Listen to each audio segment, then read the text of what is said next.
कभी सोचा है कि एक सुनसान सड़क पर बाइक का बंद हो जाना कितना खौफनाक हो सकता है? आज हम बात करेंगे एक ऐसी ही कहानी की जो सिर्फ एक घटना नहीं बल्कि एक चेतावनी है।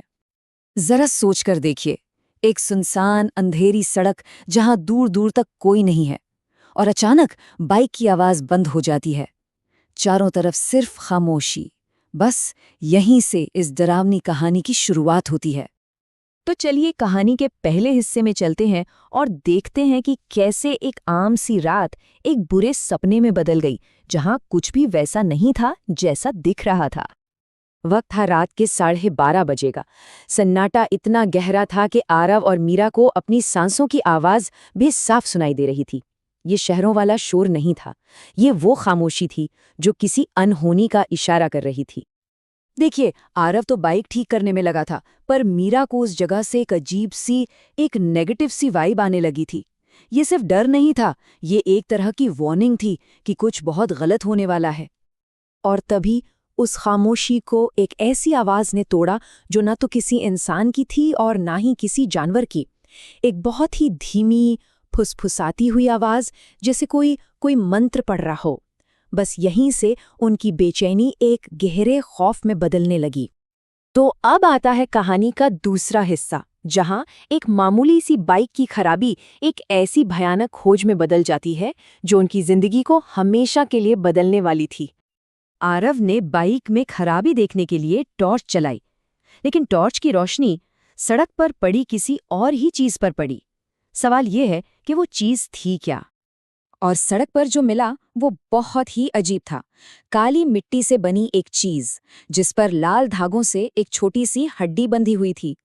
ये कोई आम चीज नहीं थी, ये एक साफ इशारा था कि वो किसी बहुत खतरनाक जगह पर आ गए हैं। और बस इसी पल उनका सबसे बड़ा डर हकीकत बन गया। मीरा का चेहरा एकदम सफेद पड़ गया जब उसे ये एहसास हुआ कि वो अनजाने में किसी काले जादू के अनुष्ठान के बीचों बीच फंस गए हैं। तो अब कहानी के तीसरे हिस्से में माहौल सिर्फ डरावना नहीं रहता, जानलेवा हो जाता है। अब वो सिर्फ डरे हुए नहीं थे, अब वो शिकार बन चुके थे। जैसे ही उन्हें ये एहसास हुआ कि वो क्या देख रहे हैं, अचानक पूरे इलाके में मौत जैसा सन्नाटा छा गया। पहले वाला सन्नाटा तो फिर भी नेचुरल था, लेकिन ये सन्नाटा अप्राकृतिक था। ऐसा लगा जैसे किसी ने दुनिया का वॉल्यूम ही बंद कर दिया हो। अचानक हवा भी थम गई, पत्तों की सरसराहट तक बंद हो गई। हर चीज मानो जम सी गई थी, जैसे वक्त ही रुक गया हो। माहौल में एक ऐसा भारीपन था जो किसी बहुत बड़े खतरे का संकेत दे रहा था। और फिर वो हुआ जिसका उन्हें सबसे ज्यादा डर था। उनकी टॉर्च, जो रोशनी का अकेला सहारा थी, अपने आप बंद हो गई। अब वो पूरी तरह से घने काले अंधेरे में डूब चुके थे। और जैसे ही उन्होंने भागने की सोची, आरव को महसूस हुआ कि उसका पैर किसी ने पकड़ लिया है जमीन के नीचे से। ये अब सिर्फ डर नहीं था, ये एक सीधा हमला था। तो अब कहानी उस मोड़ पर आ जाती है जहां से बचना लगभग नामुमकिन है। चौथे भाग में खतरा अब छिपा हुआ नहीं है, वो ठीक उनके सामने है और उनके पास भागने के अलावा कोई रास्ता नहीं है।